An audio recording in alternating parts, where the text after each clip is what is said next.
Thanks everybody for joining us. Really appreciate you taking the time to come here and learn a little bit about Chat GPT. And it's really interesting working in technology and specifically webinars on technologies that are rapidly evolving, because we sent our invitations for this out to all of you over the last couple of weeks. And yesterday they've released a whole new version of Chat GPT. So our time here together, I'd like to do a little bit of an introductory overview of what Chat GPT is.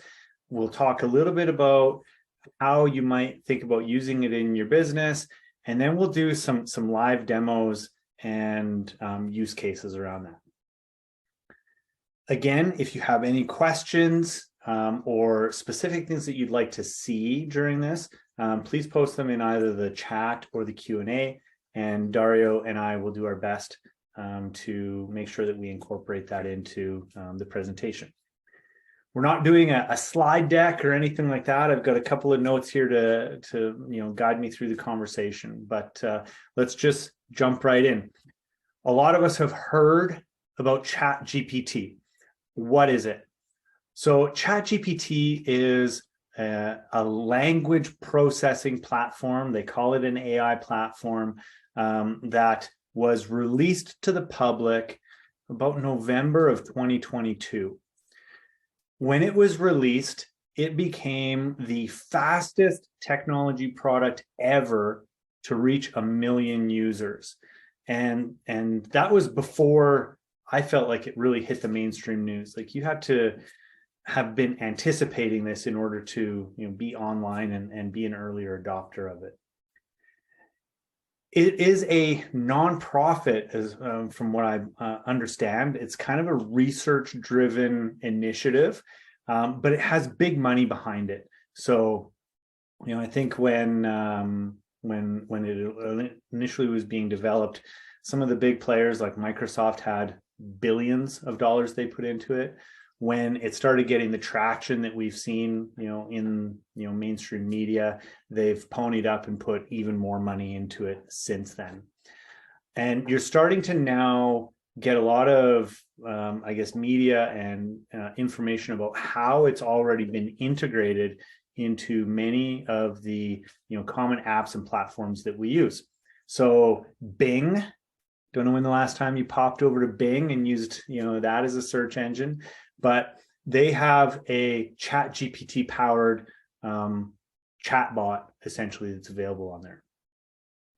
So that's where it comes from. Where it goes from here, they're just going to constantly develop and improve it. So I mentioned when we opened that Chat GPT 4 was just, I don't know if released is the right word, but just made available to the Plus subscribers yesterday. So I noticed when I came in here that I now have a drop-down menu, and I have the option to choose which engine I want to be working in. And we might do a little test where we'll see the difference between each of these. And if I take and I hover over it, I can see the default. I get 3 dots for reasoning, 5 for speed, 2 for conciseness. If I go to the legacy, so this must be the first version of it, we can see the speed and the conciseness are not the same as the default. But when we get to GPT-4, we can see the GPT-4 engine. We've now got 5 dots for reasoning, 4 for conciseness, and 2 for speed. So it's interesting to me that they've kind of scaled back the speed, but they have enhanced the reasoning and the conciseness. So obviously the focus in the new language model is to improve the quality and the accuracy of the results. The other thing to note with GPT-4, it's largely trained off information that it's scraped and learned from on the internet.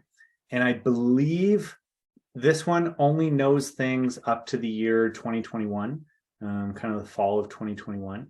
So if you were to ask it about anything that has happened since then, the responses or the information aren't going to be accurate. So if you were to ask it about, a news event or, a financial event or anything like that that's happened since then, you may get incorrect answers. The previous versions, I think it was 2020 was what it went to. If anybody has any questions again, about the background of it, please let me know. But ultimately, we're here today to talk about how can I use Chat GPT in my small business. This is how Chat GPT functions.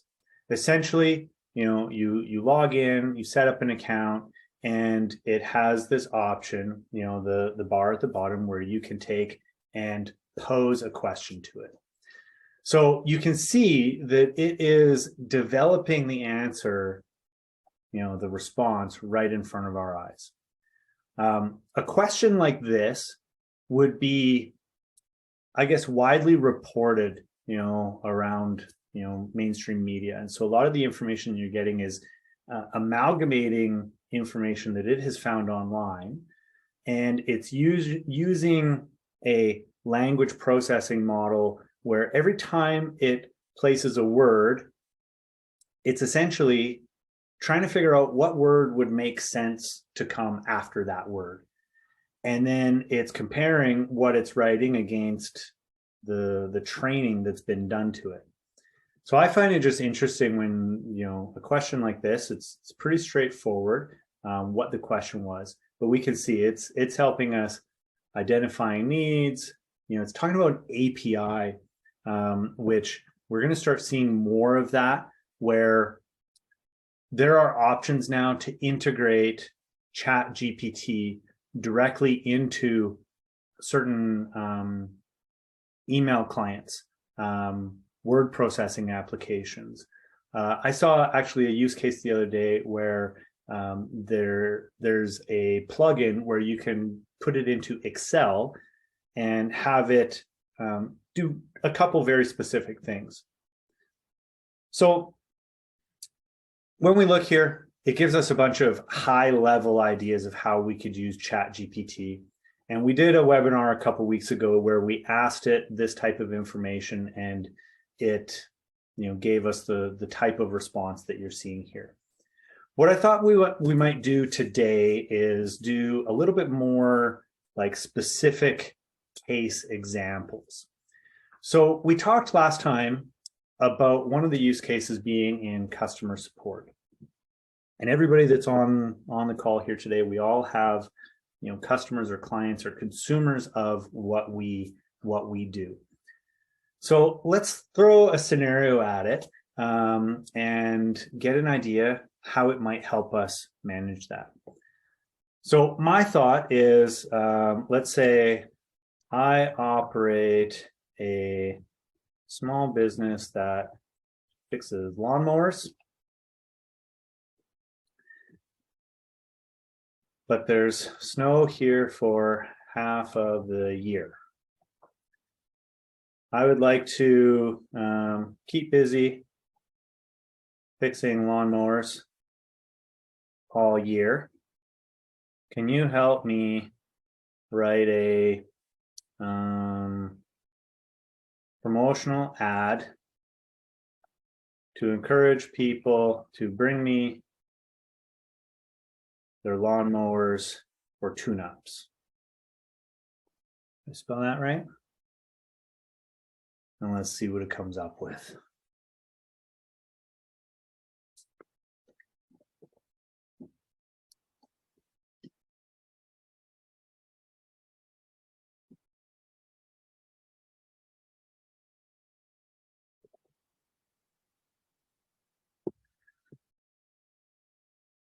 So I don't know if you've ever thought about how you might promote winter lawnmower repairs to your customers. I know I haven't. But we can see here that it's figuring it out as it goes. it's got a pretty good grasp of the types of things that we might want to promote.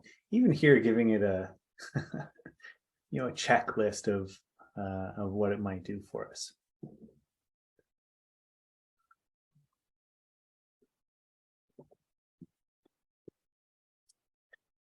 So we look at this and we think, we're all small business people. We all have, restrictions on time, right? Time and people, I think, are typically the biggest obstacles that we have. And while I might have been able to write something that was better or more accurate for my business, if I wanted to do this whole thing from scratch, how much time would I have spent? I'm pretty sure this whole thing was under 2 minutes. And so as a small business person, now what I could do is, instead of spending my time creating from scratch, I could take this entire, promotional piece that it just created, and I'll copy it and I'll paste it into Word, and I'll swap out, the things that, maybe aren't quite in line with my thinking, or I might, add to it or enhance it or something like that. What I particularly enjoy about Chat GPT is I can take something like this that it just did, and it says here I should do a blade sharpening and balancing. Can you explain more about why a blade sharpening and balancing would be helpful?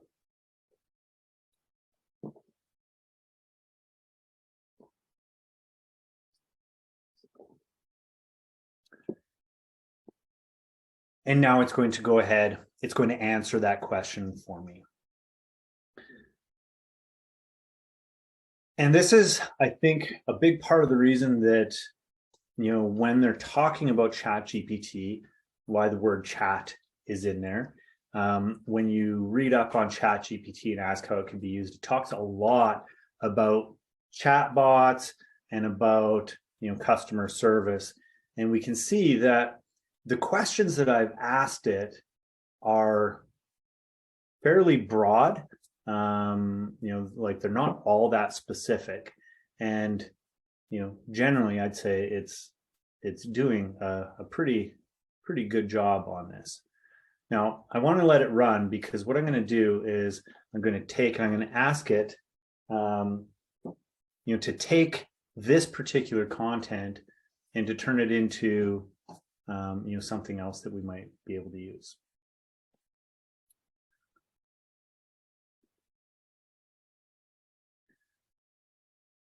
And I will comment, this is actually the first time I've used GPT-4, because it just started yesterday. And remember I talked about how we noticed the speed had been turned down? I can attest to you right now, this is slower than the previous version. One of the things that they also changed in GPT-4 was they greatly expanded its capacity for long language. So I think the previous version, and Dario might know if I don't, I think it was capped around about 4,000 words was like a really long piece for it. Whereas the new version, I think they're saying like 25,000 words is pretty reasonable. So we now understand why sharpening and balancing are important. Now, we started off saying, what about customer support? So one of my clients picked up his lawnmower after being serviced, and he cut his hand on the newly sharpened blade. Oops. Can you help me write an apology letter to him?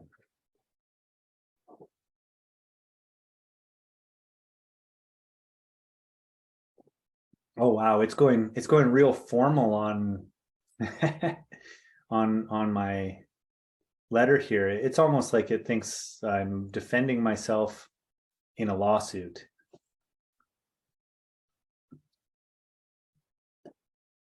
So there we go. So it's saying, hey, it's unfortunate, I'm concerned.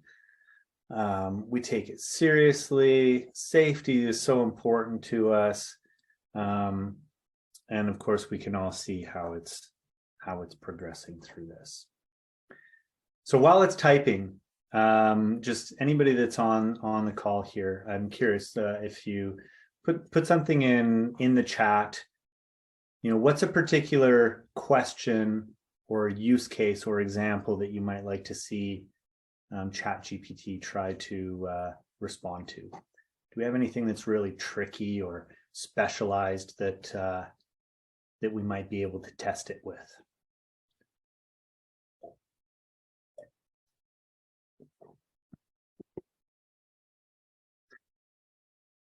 So it's so interesting reading this, right? Because it actually, you know, when you think about what an apology is really all about, I mean, first you have to acknowledge what happened.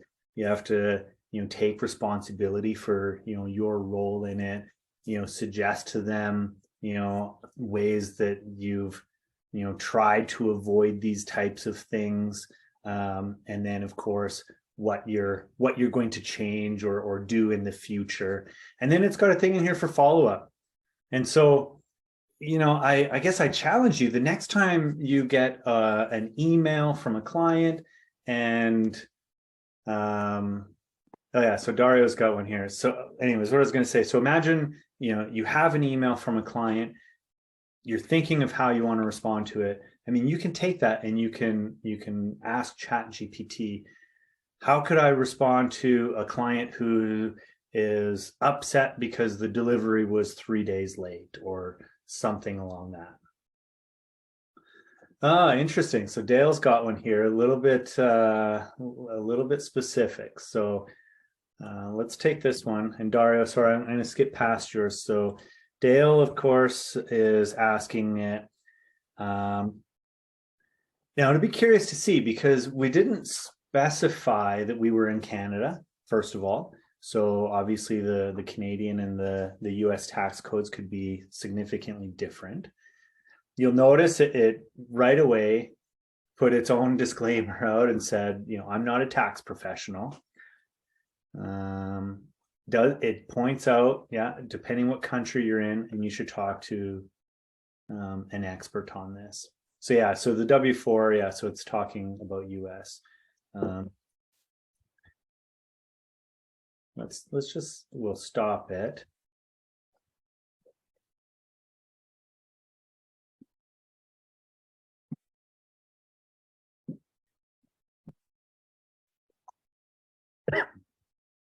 Oh, it's thinking about this one.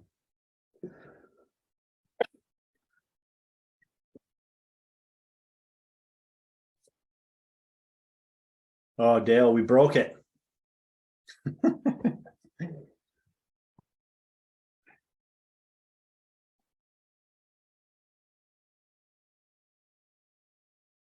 And it's not even letting me redo it here right now. Wow, that's interesting.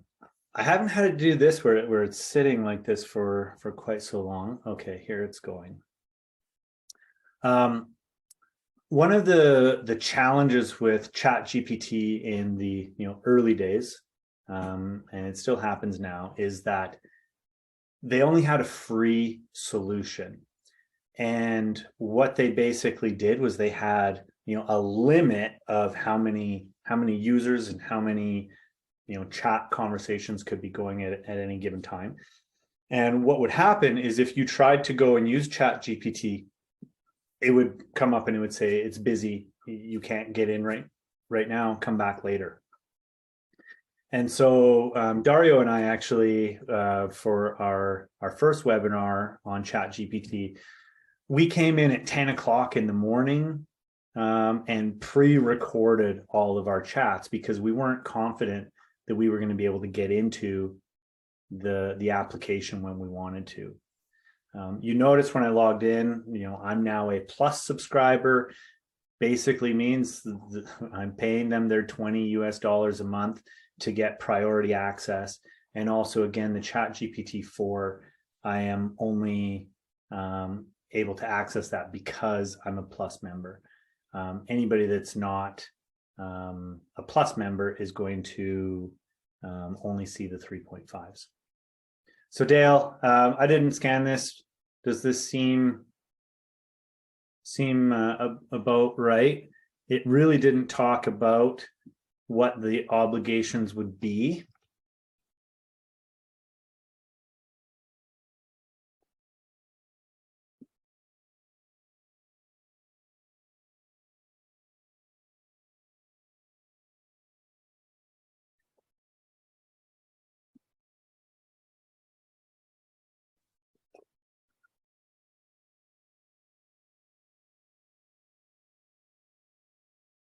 Yeah.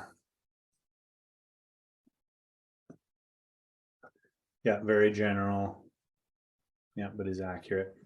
And a lot of it has to do with how specific your question is. So, and again, to me, that's been the thing that I've found so interesting about this platform is that when it responds once, you can ask it a second time and a third time and a fourth, and it will go through and it will refine that answer for you. All right. What else could we throw at it here? Our experience using Chat GPT so far has been, heavily, sales and marketing focused.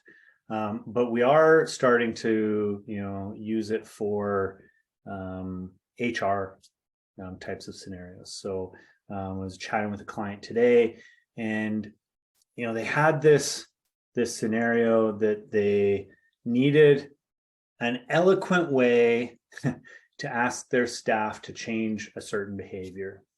And you know how as business owners, sometimes we just get so fixated on the problem. We're like, why do I even have to bring this up? And maybe we don't come across, as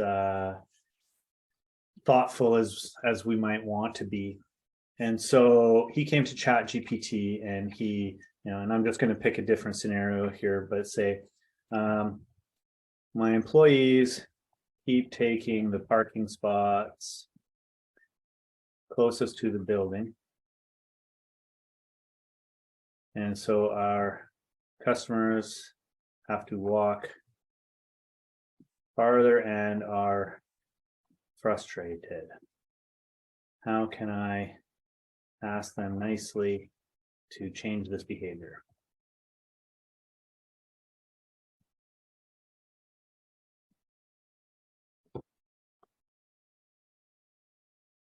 Oh, and see, again, we talk about how specific your question is. So I was thinking, hey, can you help me write a letter? Oh, and it is going to write a quick email. But because I asked it, how can I ask them to change this behavior? It gave me a couple recommendations. Send a polite email, hold a meeting, and then there you go. It's taking and giving me a starting point for my email.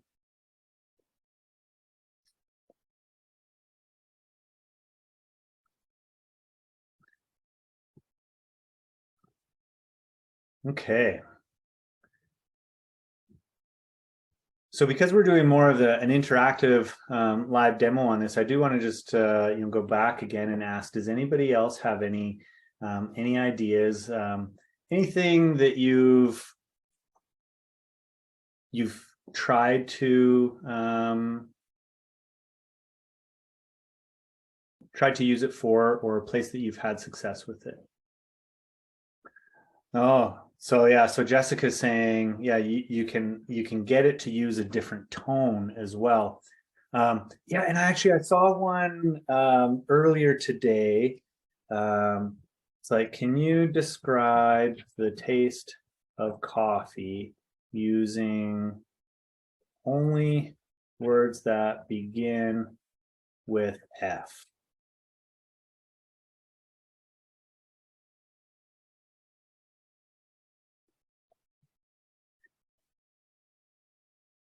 So yeah, so her comment there, you know, if you ask it to you put a restriction around what you're asking, it will do its best to build its response accordingly. So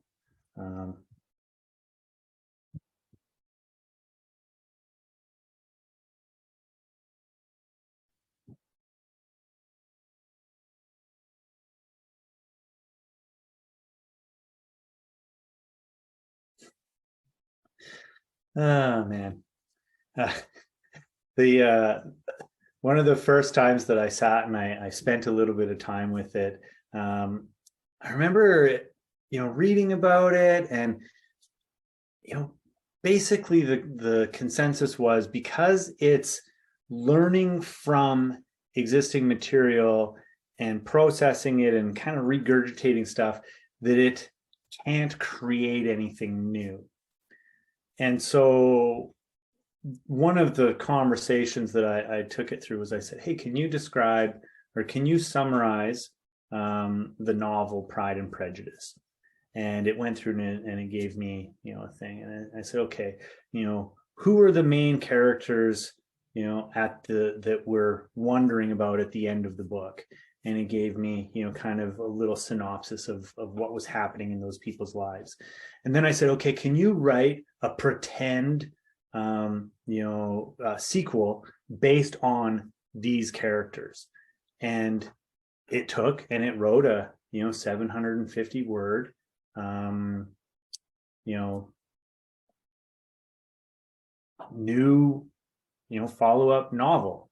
And you know, to Jessica's point, you could then take and say, hey, can you know, take that idea and, you know, make it about make the scene in outer space instead of, you know, back in the, you know, 1800s or whenever that happened. Yeah, so Alicia's using it to write model home descriptions, and yeah, it's sometimes just amazing. And actually, that's one thing I didn't touch on it a whole lot. It's not available even to the Plus members yet, but we're told it's coming soon. Right now, it only responds to text. They have added, and there have been a number of demonstrations online where it's processing images as well. And so one of the examples was the person took a picture of the inside of their fridge and asked it, based on this photo, tell me 5 recipes that I could prepare tonight. And it actually gave them 5 recipes that they could make based on the ingredients, which, you know, pretty cool. Don't know how good they were. One of the recipes apparently called for an ingredient that wasn't visible in the fridge, so they're not actually sure if it was usable or not. Does anybody else have any questions or any scenarios we want to throw at it? You know, my perspective on this so far today is I think we've given you a bit of a cross section of how you can, you know, frame questions, what it's capable of, how you can refine it. And if you want to learn more about it, I think the best thing for you to do is to just go give it a try. Chat.openai.com is the web page that you would go to. There is a free account that you can sign up for. And then, like I said, the Plus version's $20 US, I'm assuming, a month. So even that one's not all that expensive right now, but I assume it would come back down the road. Yeah, so Dale's got another example here. I don't know. The last question he was asking, I had a bit of an idea, but I don't even know what this is. So of course, first it tells you talk to a professional, which is great. And then it's going to summarize that for us.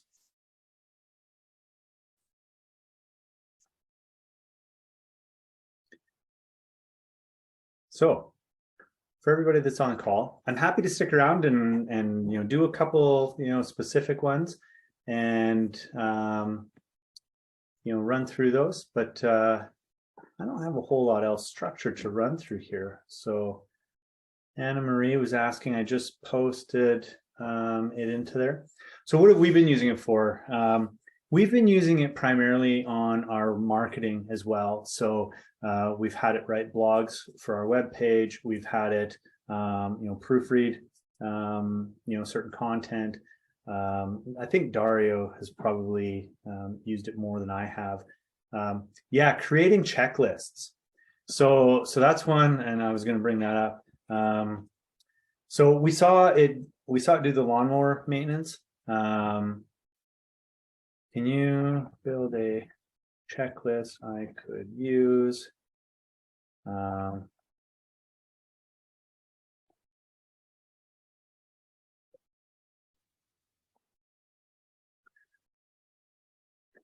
And of course, the interesting thing about building a checklist is that I don't know about the rest of you, but I usually build a checklist because I've made mistakes and I've missed something, probably because I didn't even know that I should be doing that, or I didn't have the skill set, or just got distracted. And so because it's scraping it from all of these other sources, there's a very high probability that this checklist that it's putting together right now would be much more accurate and precise than what I would be able to do on a first attempt, first draft.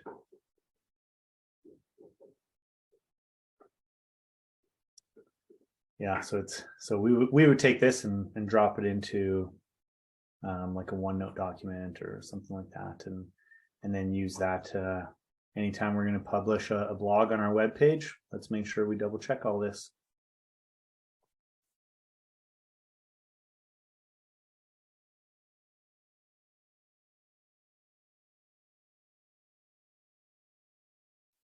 Dario, any other thoughts on your side of things that have been particularly interesting, or where you see some opportunity for this in typical small, medium business?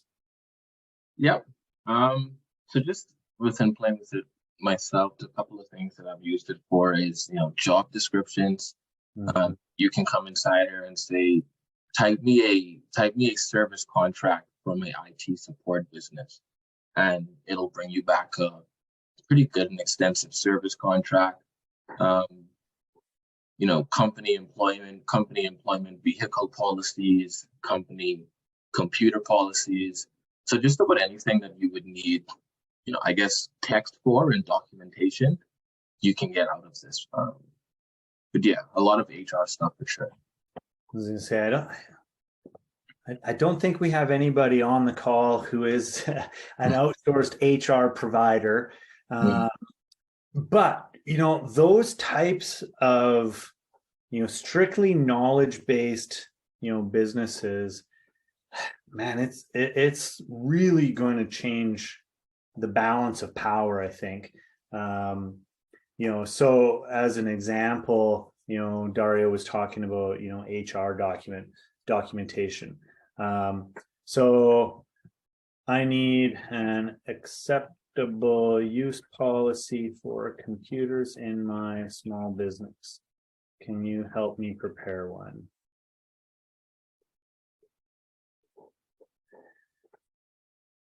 Now, I might have in the past, full disclosure, I have an HR company that we work with and we would run this past them, but I might have gone to them and said, hey, I need this. Can you help me put something together? Now, what I might do instead is I'll take this, I'll read it, I'll change the things that I think are important, and then I'll send it to the HR company for review. And so that HR company has just, their entire business model has to shift from being a content creator to helping businesses probably be a little bit more proactive in their thinking. And, there used to be value in typing up, policy books and handbooks and those types of things. might be that they have to do more consulting and education and, something other than, typing documents. And I think the same as like the legal side of things this is going to totally change any of that as well. I mean, it's like it says, it's not replacing the need for those professionals. However, it's putting a lot more information, customized information in our hands than what we might have had before.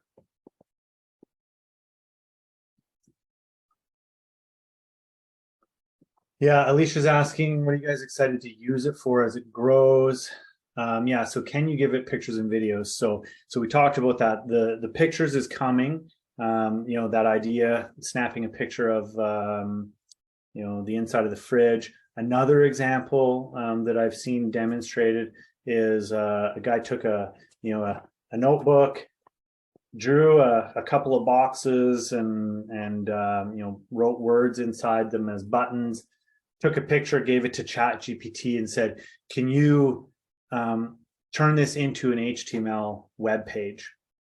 And it wrote the HTML code that would make the drawing that he had on his notebook into a web page.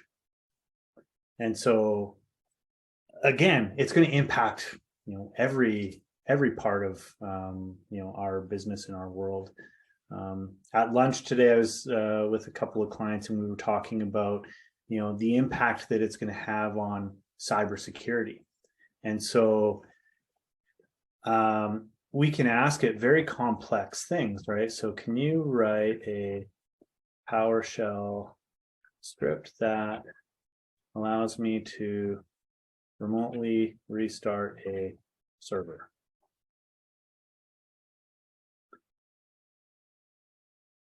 And you'll notice it will, oh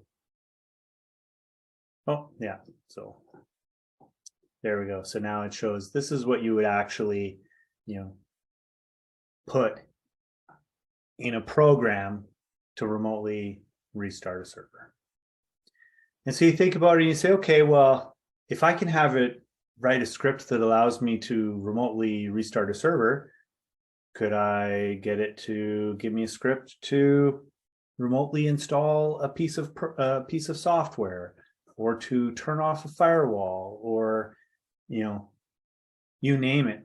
And so what it's doing is it's elevating the abilities of everybody.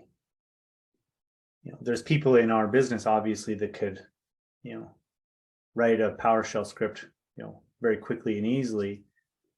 I wouldn't be able to, right? That's why we have them on the team. But if I wanted to, I could ask it, it will tell me, and I can just go and do that. So there's good, and then there's things that are like, oh, that's a little bit scary. We've heard also on the other side where people that send out phishing emails and the scam artists, they're using Chat GPT to help them write more believable emails. So there will for sure be some malicious activity that comes from it, but that's the same with, I think, any technology that is evolving as quickly as this is. And where do we see it going? I mean, there's hundreds and hundreds of other AI-based, applications, tools and platforms.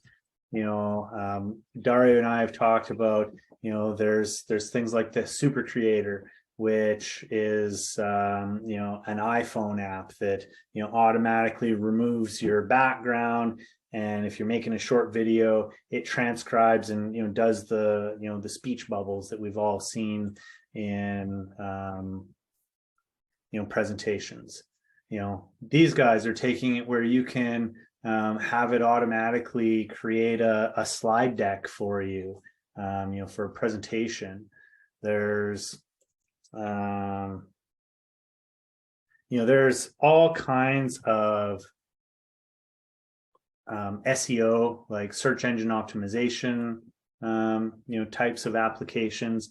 So what this one is doing is it's actually scanning your web page, looking at every single, component of it, and actually telling you how you should rewrite or redesign the content on your web page to better attract, the SEO rankings and the traffic that you're, trying to drive. So not that these are necessarily using the Chat GPT, technology or engine. Some of them might be, but it's just another example of how AI is really enhancing the capabilities of the typical small business. This one here, Surfer SEO, I think it's like $49 a month for most of us with one page. And you think, what is it worth to each of us to acquire a new client? I don't think there's anybody on the call that a client is worth more or worth less than $49. So. I think Synthesia, Jesse, is another cool one that they may be interested in.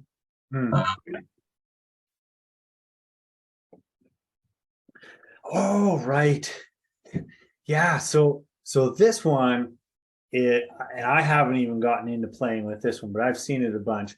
So this one is actually an AI-based avatar, where if you want to create video and you don't want to be in front of the camera, making or being in that video, you literally come in, you pick, which person you'd like your video to be voiced by.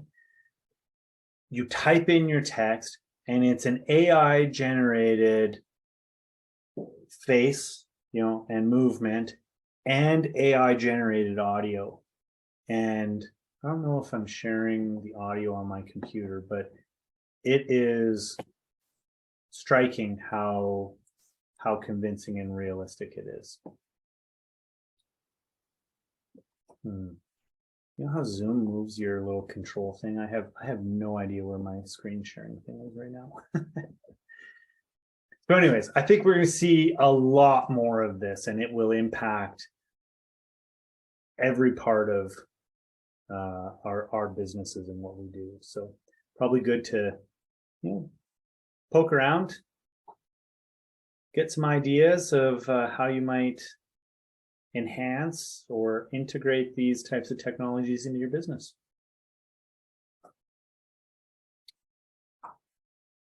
We do have this on the calendar until 3 o'clock. So again, if you have any specific questions you'd like to hang out and chat about, happy to do so.